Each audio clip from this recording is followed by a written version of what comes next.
Hello, welcome. I'm so glad you're here. Let me ask you something. What if everything you've always believed about miracles is wrong?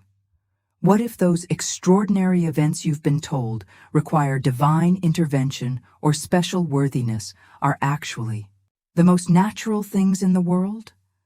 What if the real miracle isn't what happens around you, but what changes inside you when you finally understand who you really are?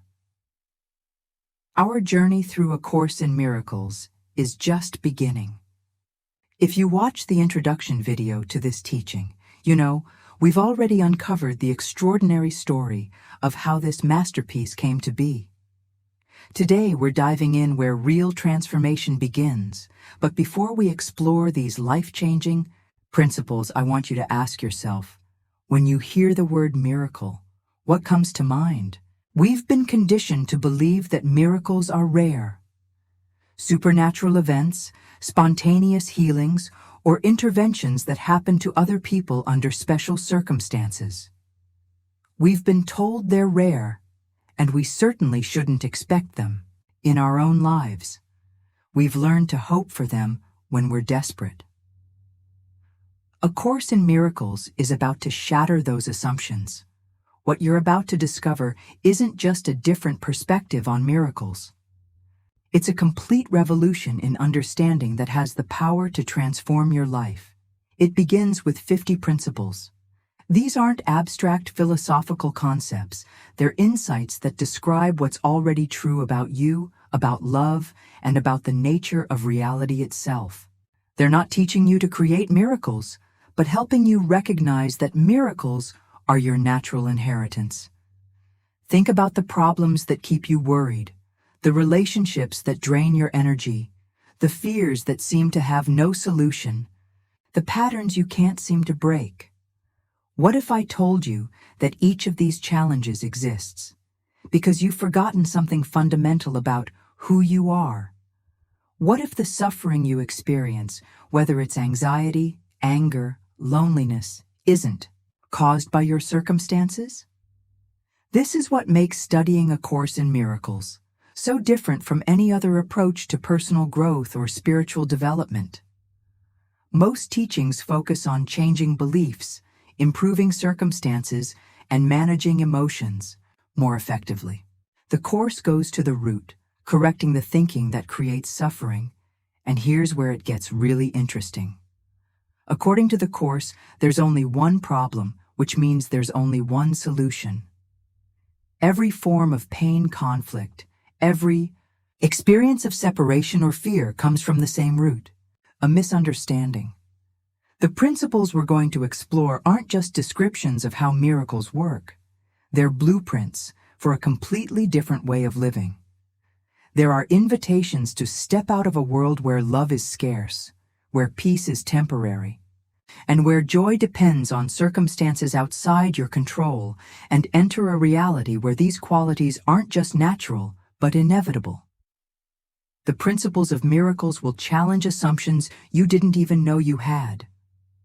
They'll invite you to question beliefs about yourself, about other people, about the nature of reality that seem fundamental to who you think you are. The confusion of having your worldview expanded is nothing compared to the lasting peace that comes from aligning with truth instead of illusion. Today, we'll understand how miracles are actually shifts in perception from fear to love.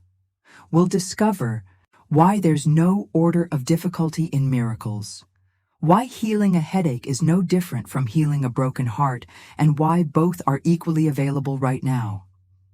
We'll explore why miracles are natural and what it means that when they don't occur, something has gone wrong.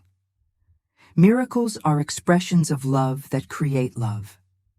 They collapse time, revealing that what you thought needed healing over years or decades can actually change in an instant.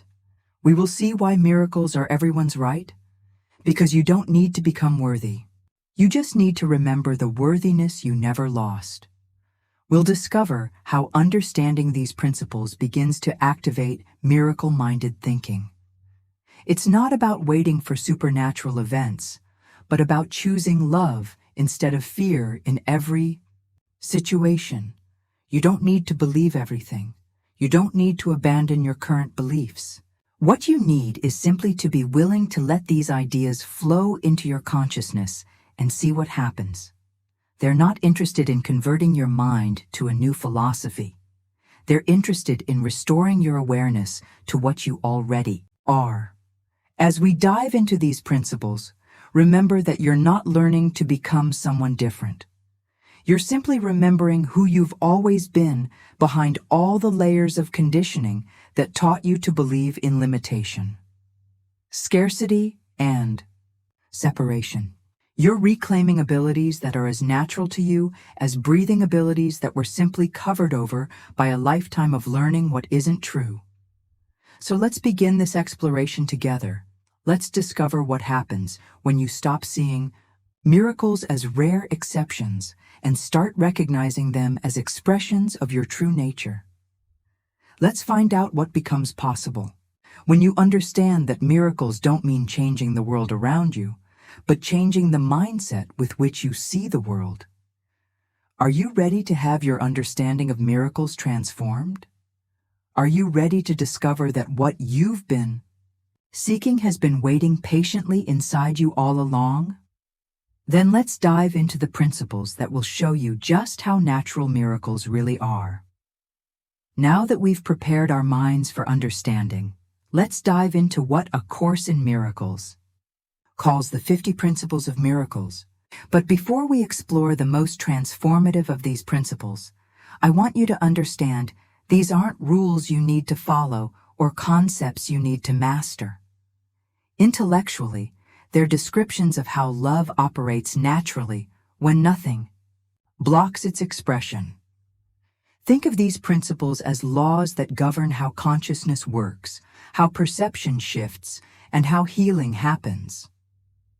You don't need to memorize these principles to experience their truth, but understanding them can accelerate your recognition of the miracles that are already happening in your life every day. The course begins its entire curriculum with these principles because they establish the foundation for everything that follows. They're a systematic introduction to a completely different way of seeing yourself, others, and the world around you. Each principle builds on the previous ones, creating a comprehensive framework for a miracle-focused life. What miracles really are? Let's start with the fundamental revelation. Miracles aren't supernatural events that violate natural laws. According to the Course, miracles are natural expressions of love. They're shifts in perception from fear to love, from illusion to truth, from separation to wholeness. Every time you choose love instead of fear, forgiveness instead of judgment, peace instead of conflict, that's a miracle in action. This reframes everything, doesn't it?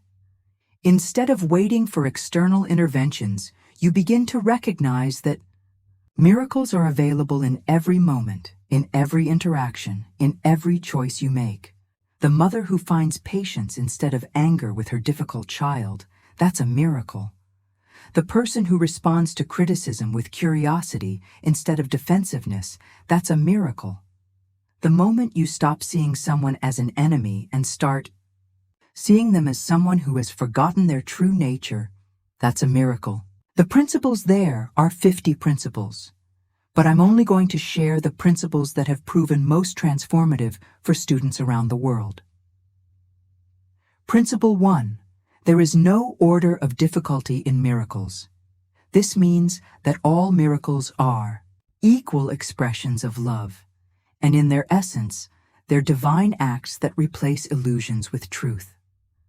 There's no greater or lesser among them because they're all equally powerful and mean the same thing. We've been conditioned to believe that some problems are bigger than others, that some healings take longer than others, that some people are harder to forgive than others. But according to this principle, healing a headache is no more difficult for love than healing a broken heart. Forgiving a small offense requires the same shift in perception as forgiving a betrayal. Why? Because all suffering comes from the same source. The belief that we're separate, and all healing comes from the same correction, the recognition that separation is impossible. From love's perspective, there are no big or small problems. The return to love is always equally simple and equally profound. This doesn't mean all healing happens instantly. It means the shift from fear to love, from illusion to truth, is available regardless of what seems to be happening on the surface. Principle 2. Miracles, as such, do not matter. The only thing that matters is their source, which is far beyond evaluation. This principle reminds us that we don't seek miracles for their own sake. We're not trying to accumulate experiences or prove spiritual advancement. The purpose of miracles is to reconnect us with the source, the love we are, the peace that is our right, the wholeness that was never disturbed. Understanding this, you stop being attached to how miracles should manifest in your life. You stop demanding that healing look a certain way or happen according to your timeline. Instead, you become genuinely curious about how love wants to express itself through your willingness. Principle 7. Miracles are everyone's right, but purification is necessary first. This isn't about becoming worthy of miracles through good behavior or spiritual practices. It's about removing the barriers to miracle-minded awareness. Purification in the Course's terms means letting go of the thoughts, beliefs, and perceptions that block your natural ability to give and receive love. You don't purify yourself to earn miracles.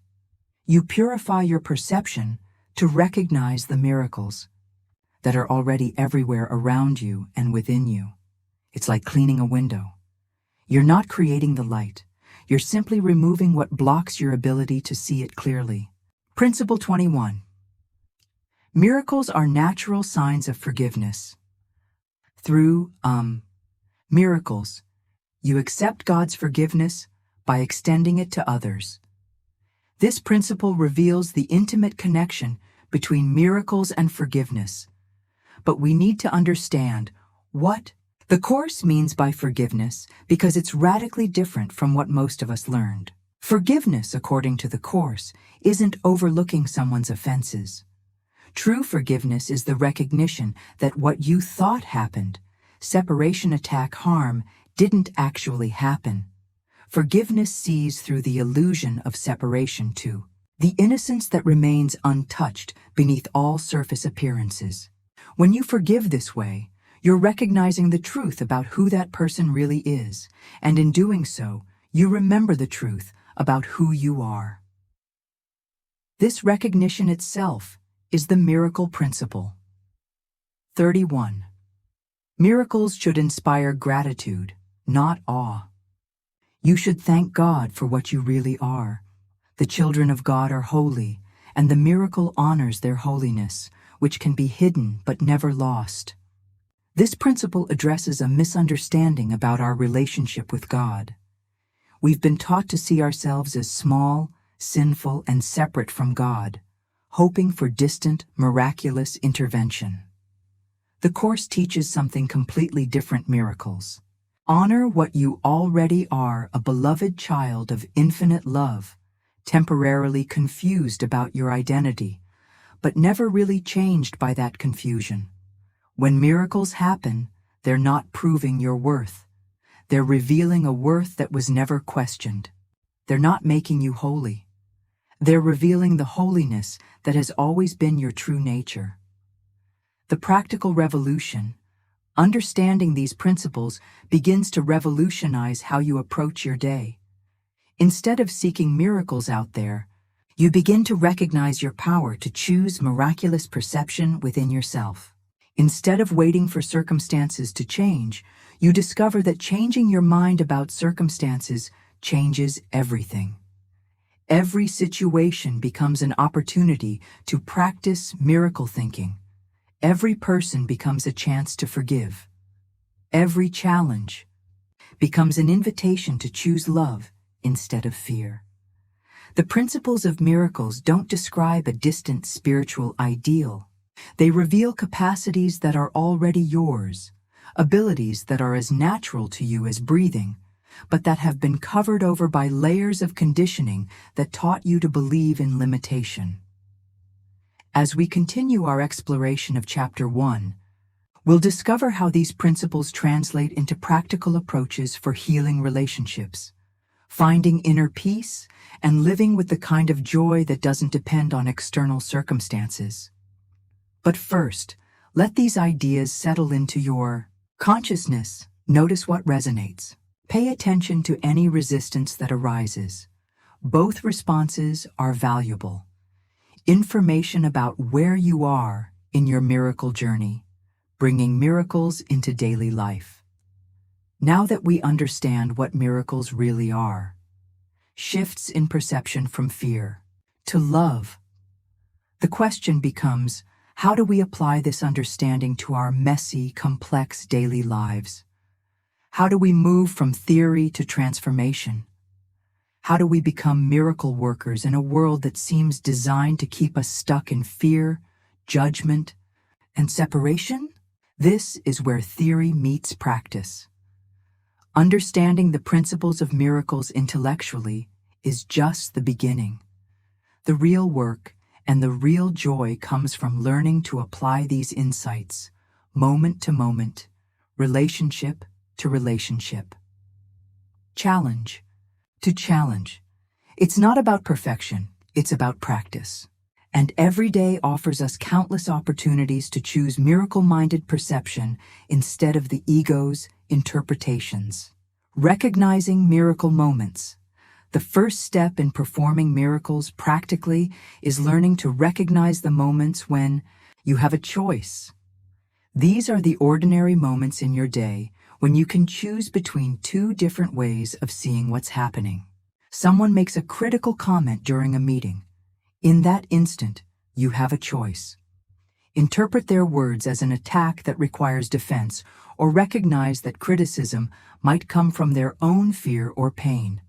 That moment of choice is an opportunity for a miracle. Your child spills juice on the floor, right when you're rushing to get ready for work. You can see this as another frustration in a stressful morning. Or you can recognize it as an opportunity to practice patience and model peaceful problem solving for your child. This choice between irritation and understanding, this is where miracles happen. Your partner doesn't respond to your text messages for several hours. You can choose to make up stories about what this means, that they don't care, that they're avoiding you, that something's wrong with the relationship. Or you can simply trust and remain peaceful until you have actual information. This choice between fear-based assumptions and love-based trust, this is miracle thinking in action. The miracle of forgiveness. Forgiveness in the Course's terms doesn't mean overlooking wrongs or pretending hurt didn't happen. It's about seeing past surface appearances to the innocence that remains unchanged behind all human behavior. This kind of forgiveness becomes incredibly practical when you understand how to apply it when someone cuts you off in traffic. Instead of spending the next 10 minutes angry and making up stories about what kind of person would do such a thing, you can practice seeing them as someone who, like you, is just trying to do their best. Maybe they're rushing to pick up their child from school, or going through a personal crisis, or simply didn't see you. When you choose to see this person's essential innocence, rather than judge their behavior, you're practicing miraculous forgiveness. This doesn't mean you become a doormat or don't take appropriate action when necessary. It means you respond from love and wisdom. You can set boundaries, have difficult conversations, and protect yourself when needed, all while maintaining the other person's fundamental innocence, transforming your inner dialogue. Perhaps the most important place to practice miracle thinking is in your relationship with yourself. Most of us maintain an inner dialogue that would be considered verbal abuse if we heard someone else speaking this way. The Course teaches that miracles begin with healing our own minds, and this includes transforming the voice of self-criticism into a voice of loving guidance. When you make a mistake, notice the difference between the ego's response and the Holy Spirit's response. The ego will immediately launch into guilt, shame, and self-attack. I can't believe I did that again. I'm such an idiot. I never learn. I'm always messing things up. The Holy Spirit's response is completely different. That didn't go as planned. What can I learn from this? How can I respond with more love next time? This mistake doesn't define me. It's simply information I can use to grow this shift from self-attack to self-compassion is a miracle in itself, and creates the foundation for extending that same compassion to everyone else in your life. Miracles in relationships. Relationships become laboratories for miracle practice. When you understand that every interaction is an opportunity to choose between the ego's perception and the Holy Spirit's vision, the ego sees other people as enemies threatening you. The Holy Spirit sees every person as a beloved child of God who is either expressing love or calling for love.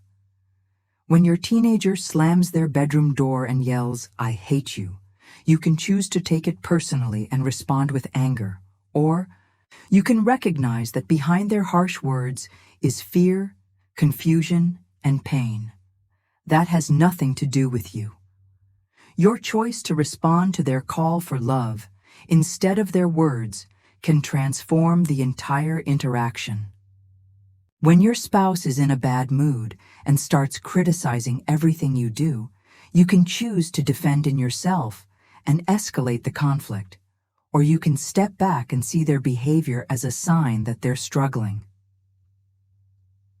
Your choice to offer understanding instead of defensiveness dissolves the tension. This doesn't mean you never have boundaries or difficult conversations. It means you approach those conversations from a foundation of love rather than a position of attack and defense. The miracle of present moment awareness. One of the most practical applications of miracle thinking is learning to stay present instead of getting lost in regrets about the past or anxieties about the future. The Course teaches that miracles collapse time, helping us recognize that the present moment is the only place where love and therefore healing is available. When you notice your mind creating stories about what might happen tomorrow or replaying conversations from yesterday, you can choose to return your attention to what's actually happening now. This simple shift from mental time travel to present moment awareness is itself a miracle that reduces anxiety and increases your ability to respond wisely to whatever is actually occurring. Making peace with imperfection. Here's something crucial to understand. As you begin applying these principles, you don't need to be perfect. In fact, the belief that you need to be perfect is exactly the kind of ego thinking that blocks miracles. The Course teaches that we learn by practicing, and practice means that sometimes we forget to choose love. Sometimes we react from fear. Sometimes we fall back into old patterns. The miracle isn't in getting it right every time. The miracle is in your willingness to keep choosing love instead of fear, forgiveness instead of judgment, peace instead of conflict, especially when it doesn't come naturally at first. Your daily miracle practice throughout your day, I invite you to experiment with this practice in any situation that triggers frustration, anxiety, anger, or sadness. Pause and ask, how would love see this situation? What would forgiveness look like here? What would I choose if I remembered that I'm loved and everyone involved is loved too? You don't need to wait until you feel loving or forgiving to ask these questions. You ask them first, and often the feelings follow. You don't need to believe the answers immediately. You simply need to be willing to consider that there might be another way to see whatever is happening. This is how miracles become natural instead of supernatural. This is how extraordinary transformations happen through ordinary moments. This is how you begin to live as the love you really are, instead of the fear you are taught to believe in. The principles of miracles aren't just concepts to contemplate. They're practical tools for creating a life where peace doesn't depend on circumstances, where love doesn't depend on behavior, and where joy comes from remembering who you really are rather than getting what you think you want. Every interaction will offer you new opportunities to practice miraculous perception. Every challenge will invite you to choose love instead of fear. Every moment will be a chance to remember that miracles aren't just possible. They're your natural inheritance. You who have joined me on this entire journey today, you've already begun the process of miracle-minded thinking. Your willingness to consider these ideas, to open your mind to a different way of seeing, to question assumptions you may have held for years. That willingness itself is miraculous. And to be able to continue these explanations the way I'm doing them, I ask for your like and sharing, and I thank you for that already. The principles we've explored today aren't just concepts to be understood intellectually. They're invitations to a completely different way of living. And the beauty of miracles is that you don't need to master them all at once. You simply need to be willing to practice choosing love instead of fear. One moment at a time, one situation at a time, one relationship at a time. In our next video, we'll continue our journey where we'll discover what the Course means by atonement, and I guarantee it doesn't look anything like what most of us learned. We'll explore how healing happens, what true correction looks like, and how dismantling fear creates space for love to return to awareness if these principles resonated with you. If something in your heart is saying yes to this possibility of living more miraculously, I invite you to subscribe and join me in this ongoing exploration. Each video in this series builds on the previous ones, creating a comprehensive understanding of how to apply the Course's wisdom in practical and transformative ways. In the comments below, please tell me which principle touched you. Have you noticed any moments in your life when you chose love instead of fear? Forgiveness instead of judgment? What questions arise for you as you consider living with a miracle-minded approach? Your insights and questions help create a learning community that goes far beyond these videos. The deepest teaching comes from how we share our experiences of applying this wisdom in our daily lives. Before you go, I want to leave you with an invitation to notice the moments when you have a choice between fear and love, between judgment and forgiveness, between attack and understanding. You don't need to be perfect. You don't need to change everything at once. Just notice awareness is always the first step toward transformation. You're simply removing the obstacles to the love you already are. Miracles aren't happening to you. They're happening through you as you remember your true nature and extend that remembrance to everyone you meet. Thank you for being willing to explore these teachings with me. The world needs more people willing to choose love instead of fear. And your willingness to consider these possibilities is itself a gift to everyone whose life you touch.